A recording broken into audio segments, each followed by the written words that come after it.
Christophe Couturier, bonjour. Bonjour Romain. Vous êtes le directeur général de Ecofi Investissement. Ecofi Investissement, c'est la filiale société de gestion du Crédit Coopératif avec près de 7 milliards d'euros sous gestion.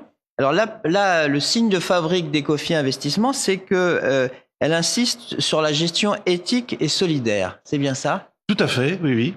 Nous avons, de par nos filiations avec le Crédit Coopératif, cet aspect-là de notre gestion dans nos gènes, donc avec une gestion sur l'investissement socialement responsable, un processus de sélection de valeurs tout à fait moderne, et puis bien sûr la gestion solidaire, dans laquelle nous mettons également un accent avec une gamme extrêmement large et une grande diversification des investissements dans les organismes solidaires, dans les 4 grands domaines répertoriés par Finansol, et puis notre caractère pionnier dans le domaine des fonds de partage, puisque nous avions créé le premier fonds de partage en Europe dès 1983 avec le CCFD.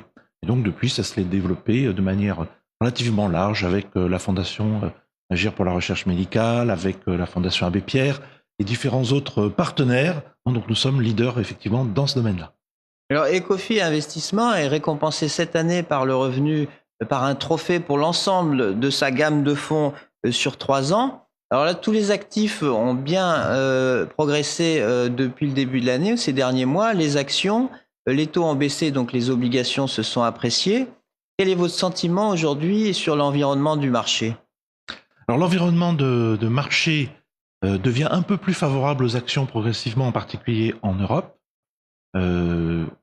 Les pays développés sortent progressivement de la crise. Alors les États-Unis sont en avance, on aura peut-être l'occasion d'y revenir, mais progressivement, les pays d'Europe également. L'Europe du Sud fait de très gros progrès par rapport à la gestion de la dette. Donc 2013 a vu l'année où le problème du risque d'éclatement de l'euro a disparu. Finalement, aujourd'hui, plus personne n'en parle, et tant mieux. Et puis, on voit que l'Allemagne, finalement, économiquement, va pas si mal. Elle est tirée par la grande exportation. Le taux de chômage en Allemagne est bas. Et l'Allemagne tire progressivement l'ensemble des pays de la zone euro et de l'Europe en général. La Grande-Bretagne va également un petit peu mieux. Un petit bubble, sans doute, dans la conjoncture internationale sur les pays émergents qui ont un petit peu plus de mal et ont été obligés, pour un certain nombre d'entre eux, de remonter leurs taux pour protéger leur monnaie. Alors pourtant, les taux d'intérêt à long terme sur les emprunts d'État restent très très bas. Alors est-ce qu'il n'y a pas un risque de déflation? Alors c'est une question dans la zone euro qui s'est posée. Nous ne privilégions pas du tout ce scénario. Il faut dire que malgré la récession en Europe, l'euro a continué de monter. Et donc c'est quand même difficile pour les économies de supporter une monnaie qui s'est renforcée. Alors, moi je ne pense pas que l'euro soit trop fort, en tout cas il n'est pas trop fort du tout pour l'Allemagne qui a 200 milliards d'euros d'excédent. Ça pose en revanche plus de contraintes sur des pays dont la compétitivité est moins forte, en particulier la France. Et donc, dans ce contexte, c'est sûr que c'est pas favorable à une inflation forte, une monnaie forte, plutôt inflation basse. Maintenant, l'euro, me semble-t-il, va cesser de monter, va se stabiliser sur ses niveaux actuels ou revenir un petit peu en arrière. Et donc, cette question de la déflation ne va plus se poser, me semble-t-il. Alors, est-ce que vous continuez à investir en obligations malgré la faiblesse des rendements? Alors, investir en taux fixe aujourd'hui sur les emprunts d'État, c'est quand même un pari sur la poursuite de la récession et de la morosité économique. Ce n'est pas là non plus notre scénario. Alors on continue d'investir sur les obligations, mais les obligations d'entreprise, puisque l'amélioration progressive de la conjoncture fait que les taux de défaillance des entreprises baissent, que finalement, il y a encore du potentiel d'appréciation sur les marges de crédit. Aujourd'hui, on peut investir dans des entreprises de signature tout à fait convenables, avec encore un petit peu de marge de crédit. Ça me nuise, donc c'est moins favorable qu'il y a quelques années, mais ces risques de crédit me semblent diminuer, et donc il y a encore un potentiel d'appréciation. Et puis surtout, on continue d'investir sur les marchés obligataires avec l'agilité qui convient pour gérer l'exposition justement à la sensibilité. de manière à ce que, en cas de remontée des taux, eh bien, le gérant puisse repasser sur des taux variables et profiter de la hausse de ces taux sans subir la dépréciation de son capital qu'on subirait sur les taux fixes. Alors, Ecofi Investissement est également récompensé cette année avec un trophée d'or pour l'ensemble de ses fonds investis en actions internationales. Alors, vous l'avez dit, c'est plutôt l'Europe que vous privilégiez aujourd'hui.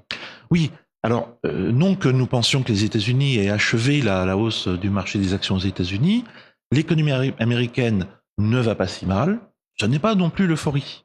Mais nous sommes dans le cadre d'une croissance qu'on pourrait qualifier de lente et positive, où l'amélioration progressive de la conjoncture américaine se concrétise, il y a des petits retours, il y a des petites inquiétudes, et donc cette amélioration va continuer de se traduire dans la hausse des marchés d'actions. Maintenant, les États-Unis, les actions américaines sont au plus haut.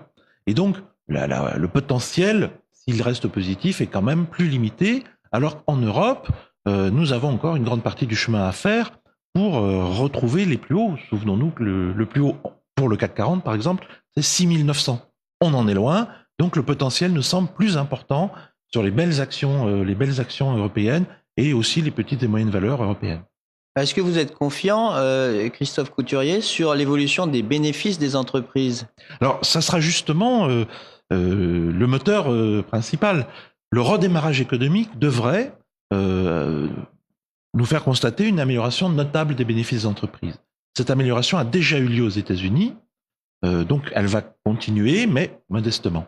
En Europe, elle n'a pas encore eu véritablement lieu, donc on est, je pense, à la veille d'une augmentation des bénéfices des entreprises assez importante, due à ce redémarrage économique. Alors bien sûr, il faut qu'il se produise véritablement. Nous avons un certain nombre de signaux qui nous laissent à le penser. La certitude n'est pas non plus totale. On voit que de temps en temps, on a encore quelques aversions au risque.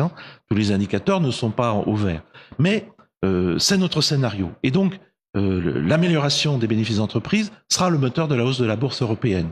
Nous avons, au cours des 2 dernières années, plutôt eu ce qu'on appelle la reconstitution des multiples. Donc, il y avait une forte aversion au risque. Les actions n'étaient pas chères. Elles sont revenues à un prix normal par rapport aux bénéfices d'aujourd'hui. Mais comme nous pensons que ces bénéfices vont se développer de manière importante, eh bien, les cours des actions devraient suivre.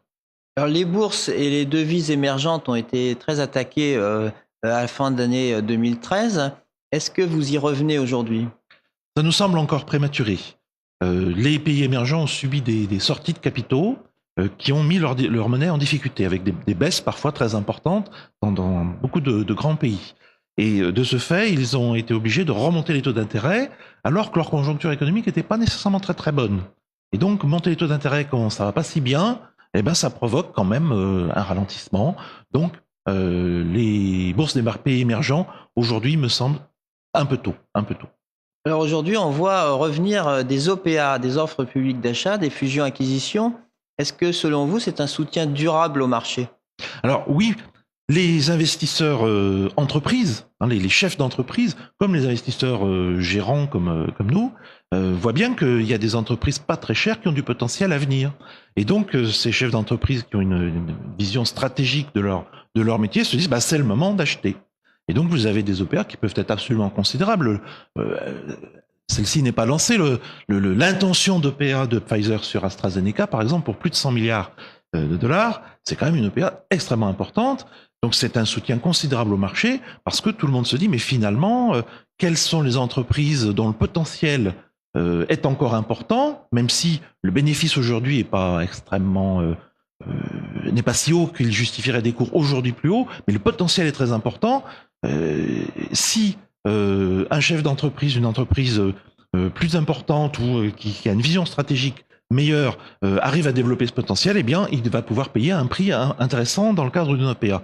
Donc aujourd'hui, tout le monde recherche un petit peu la prochaine.